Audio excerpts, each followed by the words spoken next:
지난 새벽 기도회 때는 그런 말씀을 드렸죠.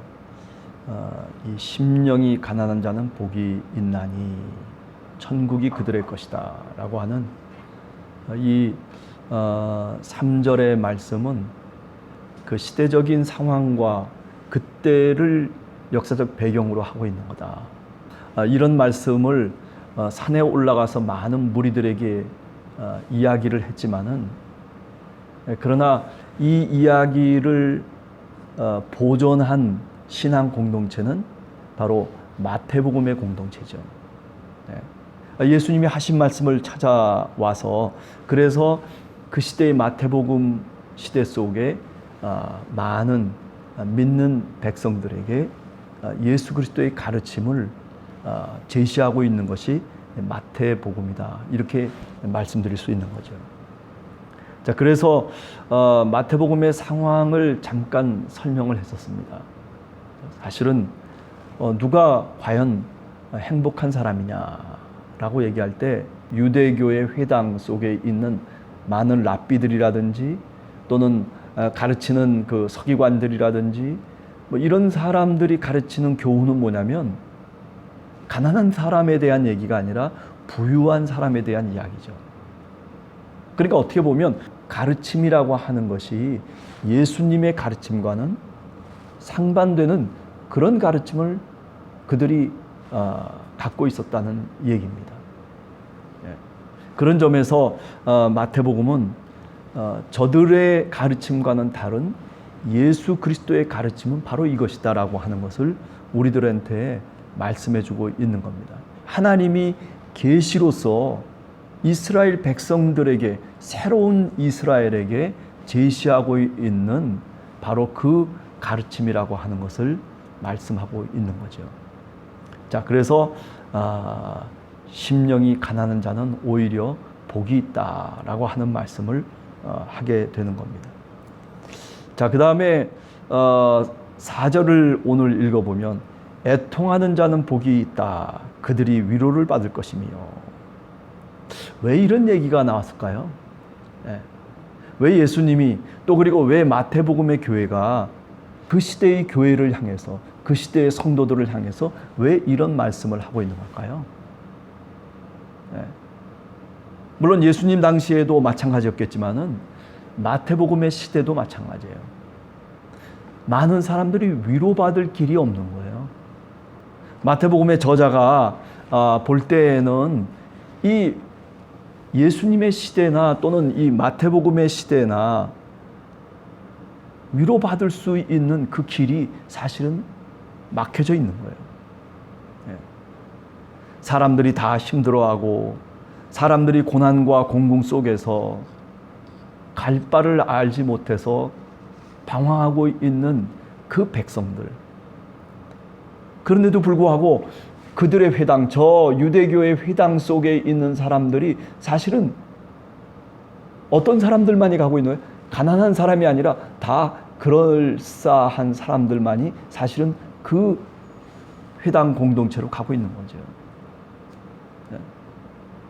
그럼 마태복음의 교회는 어때요? 거기서 쫓겨난 사람들이에요. 축출을 당하고 너희들은 안 돼, 그래가지고 너희들은 이곳에 들어올 수 없어 라고 예수 그리스도를 믿는다는 것 때문에 축출당한 그런 경험을 갖고 있는 교회가 바로 이 마태복음의 교회예요. 그래서 맨 처음에 어떻다고 그랬어요? 우리가 지난 시간에도 얘기했지만 마태복음 18장 19절 20절에 보면 두세 사람이 모이는 곳으로부터 출발했어요. 어떤 교회가? 바로 이 마태복음의 시대적 교회가 그랬다는 거예요. 쫓겨났으니 어떻게 해요? 어디 머물 곳이 없잖아요. 어디서 같이 함께 기도하고 하나님의 말씀을 읽고 배울 수 있는 길이 없잖아요. 그래서 어느 한 가정 속에 모이는 거예요. 그래서 두세 사람이 모여가지고 이제 출발을 하는 거예요. 그죠? 우리가 개척교회 할 때 그와 같잖아요.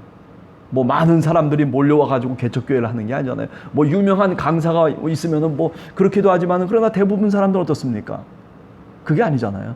두세 사람, 자기 식구들, 그리고 주변에 정말 자신과 마음을 같이 하고 신앙의 동지로서 공동체를 이루는 몇몇 사람들이 모여가지고 이제 교회를 형성하고 신앙의 공동체를 출발시키거든요. 마태복음이 그런 경험을 갖고 있는 그런 교회예요. 그런데 어떻게 됐어요? 그런데 열심히 하나님 말씀을 배우고, 그리고 이 예수 그리스도가 가르쳐 주신 그 말씀대로, 그 교훈대로 살았기 때문에 어때요? 많은 사람들이, 주변에 있는 사람들이 저 사람들이 정말 하나님을 믿는 백성이구나. 정말 저 사람들이 메시아를 온전하게 믿는 그런 종말론적인 삶을 사는 하나님의 백성이라고 하는 것을 많은 사람들이 인정하기 시작하는 거죠. 유대교 회당에서도 가만히 보니까 저놈들이 그냥 수그러질 줄 알았는데 그게 아니에요. 그죠? 두세 사람이 모이기 시작했는데, 그런데 20명, 30명이 되고, 그리고 200명, 300명이 되고, 그리고 2,000명, 3,000명이 되고, 하나님의 성령이 역사하기 시작하는 거죠. 그래서 우리가 마태복음의 교회가 어느 곳에 있었던 교회냐고 우리가 얘기할 때 이미 새벽 기도회 때 어느 곳이라고 그랬죠? 수리아 안디옥이라고 그랬어요. 마태복음의 교회는 어디를 지금 기반으로 해서 출발하고 있는 교회냐면 수리아 안디옥을 기반으로 해서 출발하고 있는 교회예요. 안디옥이 그리스도인들의 선교 중심지였죠. 마태복음보다 훨씬 이전의 이야기예요. 30년에서부터 60년까지. 그러나 마태복음은 쓰여진 연대가 언제냐면 그 이후에요. 70년에 예루살렘이 멸망하고, 그리고 80년 어간에 쓰여진 것이 마태복음이거든요. 그럼에도 불구하고 유대교로부터 배척을 당하고, 그리고 떨어져 나와서 지금 이렇게 부흥하고 있는 그런 교회의 모습을 마태복음의 교회는 이미 갖고 있는 거예요. 자, 그런데 예수님의 시대나 지금 시대나 오늘 우리 시대도 마찬가지죠. 사실 진정한 참된 위로를 받을 길이 어디에 있어요? 뭐 돈을 많이 벌면 참된 위로가 우리들한테 옵니까? 아니면 뭐 어느 날 로또 복권을 샀는데 당첨이 돼가지고 그게 내 마음에 깊은 위로가 됩니까? 위로받을 길이 없는 시대를 오늘 우리가 4절에서 한번 생각해 보게 됩니다. 뭐라고 얘기해요? 그들이 위로를 받을 것이다. 이것은 뭐 애통하기 때문에 위로를 받는 것이 아니고, 이것은 사실은 우리가 마태복음 25장 42절 뭐 그 어간에 이렇게 보면 예수님이 마지막 심판을 할 때 양과 염소를 구분하잖아요. 근데 그 구분의 기준이 뭐냐면은, 그죠? 가장 작은 자에게 행한 것이 나에게 행한 것이다라고 얘기를 해요. 주님께서 그 염소에 해당되는 거짓 신앙인들을 향해서 뭐라고 얘기하냐면, 너희가 내가 줄일 때 나에게 먹을 것을 주지 않았고, 내가 목마를 때 마실 것을 주지 않았고, 내가 나그네 되었을 때에 네가 나를 영접하지 아니하였다. 내가 헐벗었을 때에 나에게 옷을 입혀주지 않았고, 내가 옥에 갇혔을 때에 너희가 나를 찾아오지 않았다는 거죠. 그랬더니 이 염소에 해당되는 거짓 신앙인들이 뭐라고 얘기합니까? 내가 언제 그런 적이 있습니까? 아니, 언제 그런 일들이 있었습니까? 라고 얘기를 하잖아요.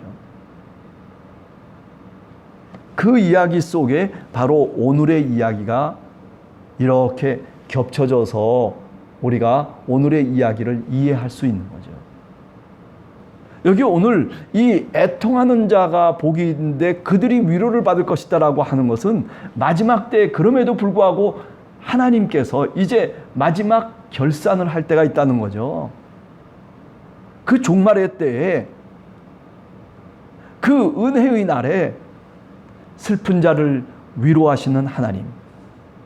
우리가 이사야 61장 2절과 3절을 보면 하나님의 백성이 고난과 그리고 공공 속에서 슬퍼할 때, 그때 그 슬픈 자를 위로하시는 그분이 누구냐면 하나님이세요. 은혜의 날, 이 세상의 종말이 찾아오는 그때 시온에서 슬픈 자에게 화관을, 그리고 제 대신 기쁨을, 그리고 슬픔 대신 찬송의 옷을 입힐 것이라고 약속을 하고 있죠. 위로받을 수 있는 그 길이 없는 시대 속에 역시 오늘 우리들도 살아가고 있어요.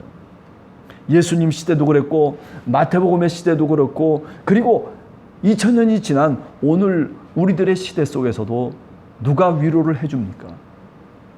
네.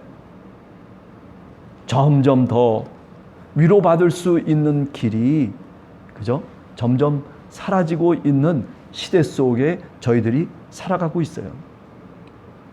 그러나 오늘 성경을 통해서 보면 그 위로가 마음속에 애통하고 슬퍼하고 근심하고 그렇게 갑갑한 마음을 갖고 살아가는 하나님의 사람들을 누가 위로한다는 겁니까? 하나님께서 결국 위로하실 것이라는 거예요. 네. 은혜 받은 그날, 이사야 선지자는 은혜의 날을 얘기하고 있지만은, 그러나 오늘 우리는 예수 그리스도를 통해서 예수 그리스도를 믿는 그 종말론적인 그때 바로 은혜를 받고 우리가 구원받은 그 하나님의 백성으로서 이제 살아가기 시작하는 그때부터 우리는 이제 위로받는 사람으로 살아갈 수 있는 것이죠. 여러분, 오늘 하루를 살면서 마음의 위로를 다른 사람이 아니라, 또는 어떤 다른 어떤 사건을 통해서가 아니라 예수 그리스도를 영접하고 예수 그리스도를 마음속에 믿음을 통해서 여러분들이 정말 참된 위로를 받으시는 우리 성도들이 되시기를 간절히 주님의 이름으로 축원합니다. 세상에 가장 아름답고 그리고 진실하고 그리고 세상에서 가장 가치 있는 위로는 예수 그리스도가 우리를 찾아오시는 거예요. 예수님이 죽으셨다라고 하는 그 소식을 듣고는 부활하신 그리스도를 만났음에도 불구하고 그들은 다 갈릴리 해변으로 자기 멋대로 자기 뜻대로 마음에 실족해서 그래서 가버리고 말았어요. 그럴 때 그 실족한 베드로와 그리고 7명의 제자들을 찾아오신 분이 누구냐면 부활하신 그리스도예요. 그들에게 참 위로가 되시고 그들에게 참 용기가 되시고 그들에게 격려가 되시고, 그죠? 그들의 마음을 열어주셨던 주님, 내가 너를 사랑한다 말씀하셨던 바로 그 부활의 그리스도가 오늘 여러분과 저에게 찾아오시는 겁니다. 우리에게 위로는 예수 그리스도 그분이 참 위로인 줄로 믿습니다. 오늘 하루를 시작하면서 출발하면서 우리가 기도하기를 간절히 원합니다. 주님, 제가 위로받고 싶습니다. 주님, 제가 험한 세상 속에 살아가면서 주님, 제가 격려와 위로를 받고 싶습니다. 주님, 저에게 오늘 또 찾아와 주셔서, 오늘 또 말씀으로 저희들에게 찾아와 주셔서 주여 말씀해 주시옵소서. 말씀 속에 같이 임하시는 성령의 역사를 제가 오늘 또 감동으로 깨닫게 해 주시옵소서라고 하는 그런 기도를 오늘 또 드리는 여러분과 제가 되기를 간절히 주님의 이름으로 축원합니다. 같이 기도하겠습니다.